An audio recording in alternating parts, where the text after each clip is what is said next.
Yeah. Okay, all right. Great. Well, I think what I hear from David, among other things, is that vacations can be an important source of ongoing political support for nature. And as we've seen some recent data to show that there's been declining visitation in national parks and national forests, and this explains, I think at least it's one explanation for why the Sierra Club Foundation has become a bit more interested in this initiative that we're all chatting about. They're concerned that if people aren't getting out into nature, you're going to lose some of that political support.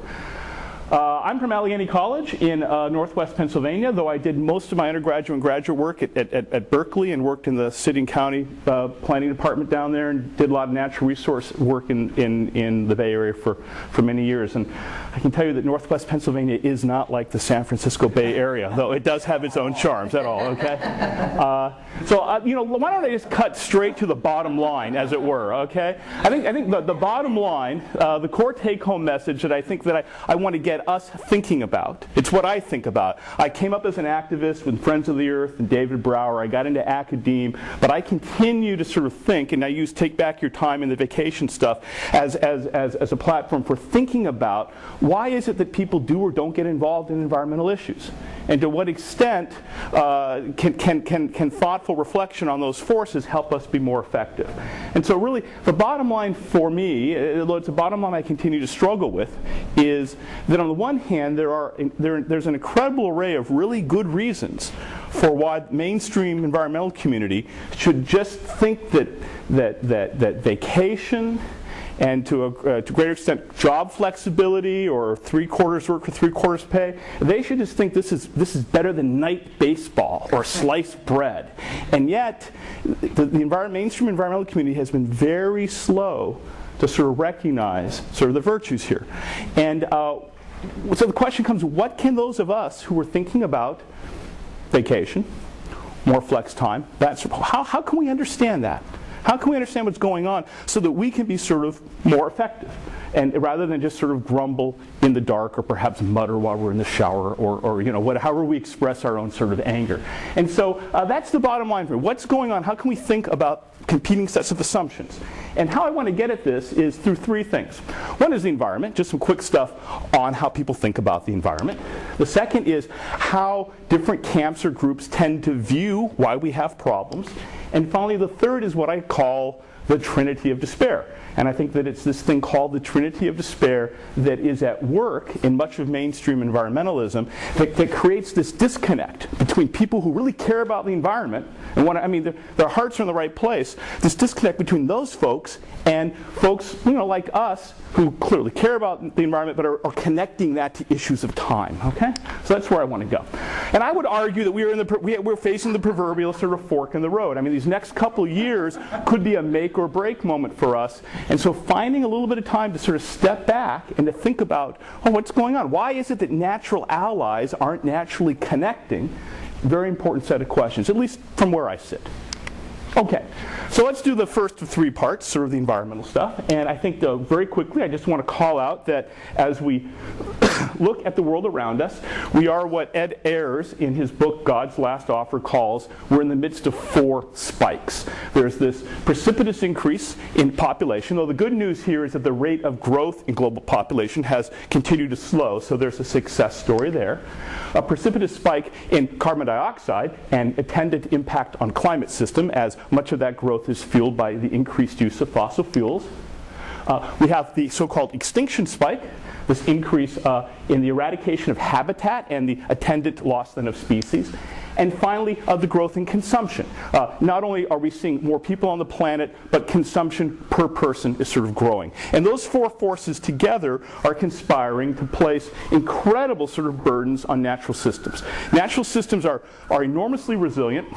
And the work that David and others have done to sort of document the flow of goods and services from natural systems, enormous sort of dollar value from soils to pollination to stable climate. But what's happening with these four spikes is that we as a human sort of species are undermining the resilience of these systems.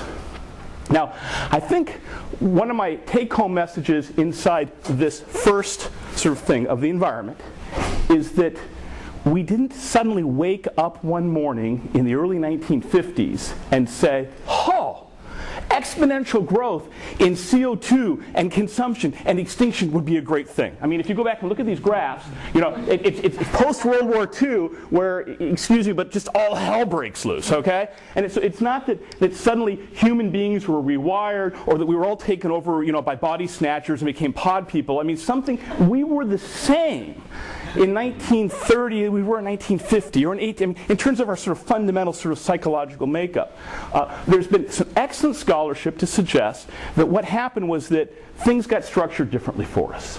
The structures within which we live encourage a certain set of behaviors, made natural a style of life that was resource exploitive, highly resource intensive, that ignored environmental systems, and that then we made choices sort of within those structures. So you think about the streetcar system that characterized so much of this country. New Orleans escaped that, was eradicated systematically by Firestone and GM and replaced by buses and then cars. I mean, that would be one example of how structures got shifted, okay? The consequence is that we're now using about 1.4, 1.5 planets worth of resources, and if everybody on the planet were to consume like we do, we'd be needing 6 or 7 planets. And we don't have 6 or 7 planets. So really, from an environmental standpoint, it seems to me the name of the game is to be thinking about what many scholars are calling contraction and convergence. That the industrial countries need to be contracting in terms of their overall impact on the planet. And that's going to mean more than technological sort of twiddling. It's going to mean fundamental reductions in consumption.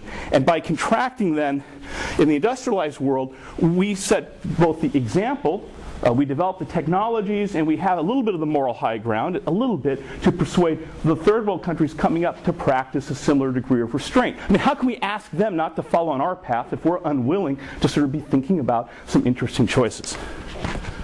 And I think very much that's what we're about with Take Back Your Time, the work on shorter work weeks, and in particular this notion of vacation, the paid vacation. Lots of great ideas here, lots of real good reasons to do this, but in many ways this paid vacation notion is the thin edge of the wedge to get people talking about how we can be trading trading consumption for leisure so that we can have happier and richer lives while consuming less. You got to go there if you're going to get to contraction and convergence. So that's the environmental shtick. The second of my three sort of points here is, how do people look at this problem? And here I have far fewer slides. It's basically a couple slides and a story.